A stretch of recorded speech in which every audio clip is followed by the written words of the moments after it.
Joint family. रोशनी, अब तेरी शादी की उम्र हो चुकी है, सब तेरे लिए लड़का देख रहे हैं और तू है कि 8-9 बजे बिस्तर से उठ रही है। मम्मी, क्या आप भी सुबह सुबह ज्ञान दे रही हो? सोने तो दो कम से कम। क्या करें, अब तेरी हरकतें ही ऐसी हैं। चल अब बिस्तर छोड़ और मेरे साथ खाना बनाना सीख। ना, मैं नहीं बना रही खाना वाना, आप प्लीज जाइए ना यहाँ से। रोशनी की बातों से निराश होकर निशा वहाँ से चली जाती है।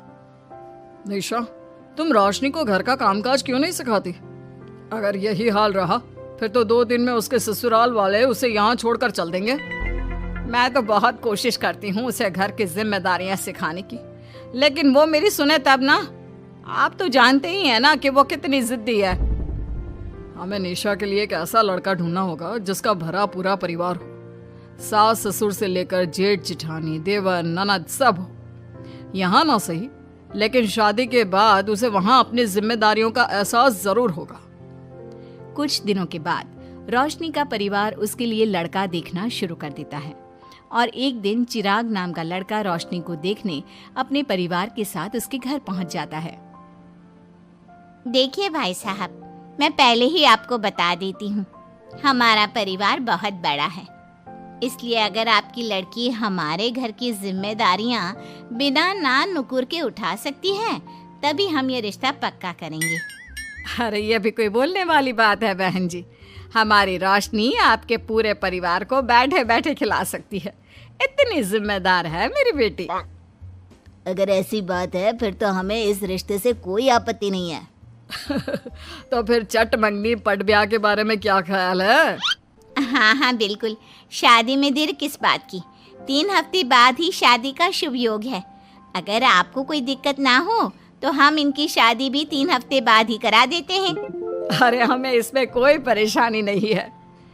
इस तरह दोनों परिवारों में शादी की तैयारियां शुरू हो जाती है और कुछ ही दिनों बाद रोशनी की शादी चिराग से करा दी जाती है।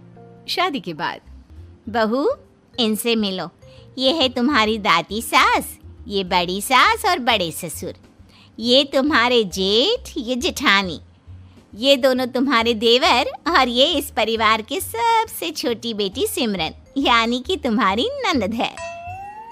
परिवार में इतने सारे लोगों को देखकर रोशनी का सर चकरा जाता है। वो अपना सर पकड़ लेती है और मन ही मन सोचने लगती है, हे भगवान, ये किस जन्म का बदला लिया है आपने मुझसे? मैंने क्या बिगाड़ा था आपका जो आपने मुझे ऐसा परिवार दिया? बेटा, किस सोच में पड़ गई तुम?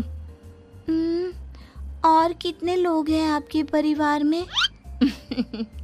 बस हम इतने ही लोग हैं बेटा, ज्यादा लंबा परिवार नहीं है हमारा। अब इससे लंबा और कितना बड़ा परिवार होगा आपका? ये ससुराल कम चिड़ियाघर ज्यादा लग रहा है। कुछ कहा क्या तुमने बेटा?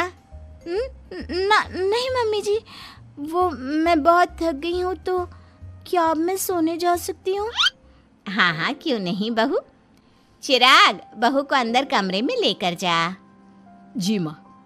चिराग रोशनी को अंदर कमरे में लेकर जाता है।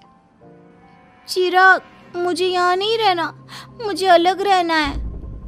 ये तुम क्या बोल रही हो रोशनी? अभी तो आई हो तुम और अभी अलग होने की बात कर रही हो। परिवार वालों को पता चलेगा तो कितने दुखी होंगे वो लोग। मुझे नहीं मतलब किसी से, और इसे तुम परिवार कहते हो? ये परिवार कम कोई गली मोहल्ला ज्यादा लग रहा है। रोशनी, अभी तुम नई हो इस परिवार में, इसलिए शायद तुम्हें ऐसा लग रहा है। कुछ दिन में आदत हो जाएगी तुम्हें। चिराग की बात सुनकर रोशनी अपना सर पकड़ लेती है। आपको समझाना तो दीवार में सर पटकना है। मैं सो रही हूँ, लाइट ऑफ मत करना, मुझे अंधेरे में नींद नहीं आती। इतना बोलकर रोशनी बिस्तर पर लेट जाती है। रोशनी को देखकर चिराग का मुंह खुला का खुला रह जाता है। वो भी पैर पटकते हुए बिस्तर के दूसरे कोने में अपना मुंह मोड़कर सो जाता है। अगले दिन, देवरानी जी, आप उठ भी जाइए, सुबह के 6 बज चुके हैं। सोने दो ना मम्मी, क्यों परेशान कर रही हो? देवरानी जी, मैं आपकी मम्मी नहीं जेठानी हूँ। सुबह सुबह क्या मजाक है मम्मी? इतना कहकर रोशनी अपनी आंखें मसलते हुए उठती है और अपनी जेठानी को देखकर चौंक जाती है। दीदी आप यहाँ? पिछले 1 घंटे से तुम्हें उठा रही हूँ, लेकिन तुम हो कि अब उठ रही हो? लेकिन अभी तो सिर्फ 6 बज रहे हैं, आपने मुझे उठाया क्यों? वो इसलिए क्योंकि आज तुम्हारे इस घर में पहली रसोई है, तो खाना आज तुम्हें ही बनाना होगा ना। क्या? मुझे पूरे मोहल्ले के लिए खाना बनाना पड़ेगा? नहीं रोशनी, तुम्हें पूरे मोहल्ले के लिए नहीं, सिर्फ परिवार के लोगों के लिए ही खाना बनाना है। आपका परिवार किसी मोहल्ले से कम है क्या? कुछ कहा क्या तुमने? हाँ नहीं दीदी, आप चलिए, मैं अभी फ्रेश होकर आती हूँ। आरती वहां से चली जाती है, जिसकी थोड़ी देर बाद रोशनी भी रसोई में जाकर मजबूरी में सबके लिए खाना बनाने लगती है। पूरे 2 घंटे मेहनत करने के बाद उसका खाना बनकर तैयार होता है। वाह बहू, खाना तो बड़ा स्वाद बना है। सच में बहू, तुमने भले ही बहुत देर लगाई खाना बनाने में, लेकिन खाना बहुत स्वादिष्ट बना है। आपके हाथों में तो जादू है देवरानी जी। मैं तो कहती हूँ अब से रोज आप ही खाना बनाया कीजिए, क्यों मम्मी जी? हाँ हाँ बेटा, बिल्कुल ठीक कहा तुमने। रोशनी, आज से रोज तुम ही खाना बनाना। ये सुनकर रोशनी चौंक जाती है। खाना खाने के बाद सभी लोग रोशनी को शगुन का नेक देते हैं और फिर अपने अपने रूम में चले जाते हैं। क्या यार रोशनी, इतना टेस्टी खाना बनाना जरूरी था क्या? अब फंस गई ना तू। ये सब माँ पापा की वजह से हो रहा है, उनके कारण मुझे ये सब झेलना पड़ रहा है। रोशनी गुस्से में अपने रूम में जाती है और अपनी माँ को फोन मिलाती है। मम्मी, मैं आपको कभी माफ नहीं करूंगी। आपने जानबूझकर मुझे इतने बड़े परिवार में भेजा है, जहाँ मुझे सांस लेने की भी फुर्सत नहीं है। हमने ये सब इसलिए किया ताकि तू अपनी जिम्मेदारियां निभाना सीखे। अब मायके की तरह ससुराल में भी अपनी जिम्मेदारियों से मुंह मत मोड़ लेना। मुझे नहीं रहना माँ यहाँ। इस घर में जितने लोग हैं उतने तो हमारे गली मोहल्ले में भी नहीं थे। माँ, मैं आपसे आपकी सारी बातें मानूंगी, पर प्लीज मुझे यहाँ से ले जाइए। बिल्कुल नहीं, अब से वही तेरा सब कुछ है। वहां से भागने के बजाय अपनी जिम्मेदारियां पूरी करना सीख, इससे हमें भी थोड़ी खुशी मिल जाएगी। माँ की बातों से निराश होकर रोशनी फोन काट देती है, जिसके बाद उसकी नजर नेक में मिले पैसों पर पड़ती है और वो फटाफट से बिस्तर पर बैठकर पैसे गिनना शुरू कर देती है। अरे वाह, ये तो पूरे 25,000 रुपए हैं।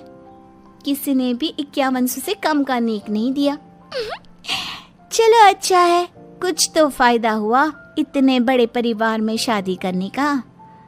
अब इन सब पैसों से मैं अकेले शॉपिंग करूंगी, बहुत मजा आएगा। शॉपिंग के बारे में सोच सोच कर ही रोशनी अपने बिस्तर पर कूदने लगती है। उसे बिस्तर पर कूदता देख सभी लोग चौंक जाते हैं। भाभी, आप ऐसे क्यों उछल रही हो? छोटी बच्ची हो क्या? अपनी ननद की बात सुनकर रोशनी का मुंह खुला का खुला रह जाता है। थोड़ी देर बाद रोशनी घर में बिना बताए शॉपिंग के लिए निकल जाती है और शगुन में मिले पूरे पैसों को शॉपिंग में उड़ा देती है। शाम में, देवरानी जी कहाँ गई थी आप? जानते हैं सब आपके लिए कितना परेशान हो गए थे, कम से कम आपको बताकर तो जाना चाहिए था ना। सॉरी दीदी, मैं आप लोगों को बताना भूल गई। वैसे इतने सारे बैग किस चीज के हैं? तुम शॉपिंग करने गई थी क्या? हाँ दीदी, वो आज नेक में इतने सारे पैसे मिले थे ना, तो मैंने सोचा क्यों ना मैं उन पैसों की शॉपिंग ही कर लूं। अरे वाह, ये तो बहुत अच्छा सोचा तुमने। मम्मी, पापा, सिमरन, देवर जी, सब बाहर आइए। देखिए रोशनी हम सब के लिए क्या लाई है। रोशनी कुछ समझती उससे पहले ही वहाँ सब लोग आ जाते हैं। क्या हुआ आरती बहू, क्यों चिल्ला रही हो? अरे देखिए ना माँ, रोशनी हमारे लिए शॉपिंग करके आई है। वो देखिए रोशनी हम सब के लिए कितने कपड़े लेकर आई है। आरती की बात सुनकर रोशनी के पैरों तले जमीन खिसक जाती है। उसके मुंह से एक शब्द तक नहीं निकलता। सच में भाभी, आप कितनी अच्छी हो। बेटा, हम सबके लिए तुझे खरीदारी करने की क्या जरूरत थी? अभी तेरी नई नई शादी हुई है, तुझे अपने लिए लेना चाहिए था ना। एक काम कर, ये सारे कपड़े तू ही रख ले, किसी को कुछ देने की जरूरत नहीं है। चलो कोई तो समझदार है इस घर में। वाह भाभी, कितनी सुंदर ड्रेस है। ये शॉर्ट ड्रेस मुझे पता है आप मेरे लिए ही लाए होंगे, है ना? इसे मैं रख लेती हूँ। माँ, रोशनी इतने प्यार से सबके लिए कपड़े लेकर आई है, हमें मना नहीं करना चाहिए। तू सही बोल रही है बेटा, उसका मन रखने के लिए मैं ले लेती हूँ 1-2 साड़ियाँ। रोशनी झूठी मुस्कान लिए खड़े होकर सब देखती रहती है। देखते ही देखते उसके लाए सारे कपड़े घर वाले आपस में बांट लेते हैं और अब सिर्फ एक रुमाल को छोड़कर उसके पास कुछ नहीं बचता। अब ये रुमाल भी क्यों छोड़ा, इसे भी ले ही लेते। इतने में ही सिमरन रोशनी को आवाज देती है। भाभी, वो गलती से रुमाल रह गया है, क्या वो मुझे मिल सकता है? रोशनी वो रुमाल भी सिमरन को दे देती है। इतनी मेहनत से मैंने ये सब कुछ लिया था, लेकिन इन लोगों से मेरी खुशी बर्दाश्त नहीं हुई, कुछ भी नहीं छोड़ा। थोड़ी देर बाद रोशनी का पति भी वहां आ जाता है। मैंने सुना है आज तुमने सभी के लिए खरीदारी की है, तुम मेरे लिए कुछ लेकर नहीं आई? बस फिर क्या था, इतना सुनते ही रोशनी का पारा हाई हो जाता है और वो चिराग को घूरने लगती है, जिससे चिराग डर के मारे वहां से खिसक जाता है।